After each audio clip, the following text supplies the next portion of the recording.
This week saw the release of one of the most awaited movies of the year, Mirzya. Mirzya is based on the Punjabi folklore of Mirza Sahiban, the intense tale of love coupled with drama and adventure loaded with action that is set in the rough terrains of mountains and deserts with flashes of fantastic world draws parallel with its modern connections. Mirzya is the story of Mirza and Sahiban told from a contemporary point of view.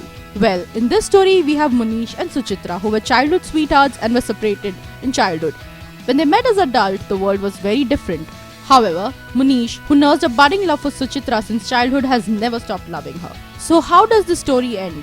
How does a boy who's a stable boy compete with a fiancé who's a prince? Will Suchitra fall in love with Munish? Will their love story have a better ending than the folklore that it is based on?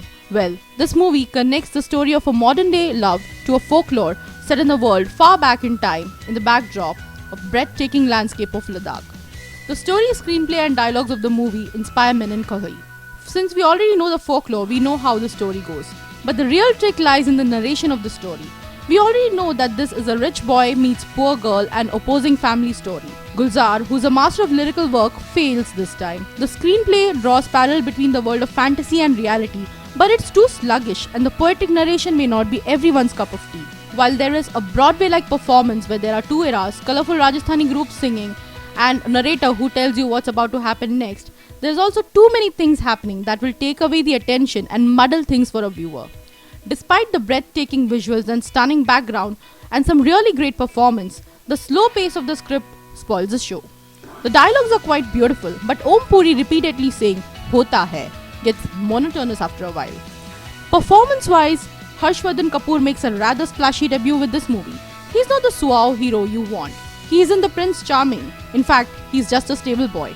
But his haggard experience and unshaved look go well with the depiction of innocent love. He emotes quite well, especially in scenes that require him to be intense. But he's also downright cute while explaining things like Hichki and its folklore to a foreigner. Looks like Harshvardhan is here to stay. Sayami Kher is incandescent as Suchitra. Without many dialogues, she's able to emote with her beautiful eyes and plays the role handed to her quite well. Looks like she has a good debut as well. Anuj Chaudhary, who plays Sayami's fiancé, does a commendable job. He manages to nail the royal demeanor of a prince and shifts gracefully into a grey shade as a disgruntled fiancé. Art Malik and Om Puri do justice to the parts handed out to them. Well, looks like the cast of the movie did a good job. Let's talk about direction, cinematography and editing. Rakesh Om Prakash Mehra is one of the most loved directors of Bollywood. He manages to channelize the poetry in this movie, but that's all we get to see. The real brilliance of Mehra is buried under mounds of pointless storytelling. This is unacceptable from a man who gave us cinematic gems like Rang De Basanti and Bhag Milka Bhag. The music and the screenplay of the movie weakens whatever hold Mehra had on the script. The cinematography is brilliant, but the VFX should have been more believable. The editing should have been more crisper. Let's talk about action, background score and music. The action is definitely let down by the slapdash VFX. The background score is a mix of contemporary and folk and its intensity may be annoying at times. Music is good but forgettable. Shankar Ehsaan Loy try their best, but still Daler Mehendi's ear-splitting vocals may not endear the music of this movie to you. The choreography of this movie is good, the locations are perfect and the production value is evidently high.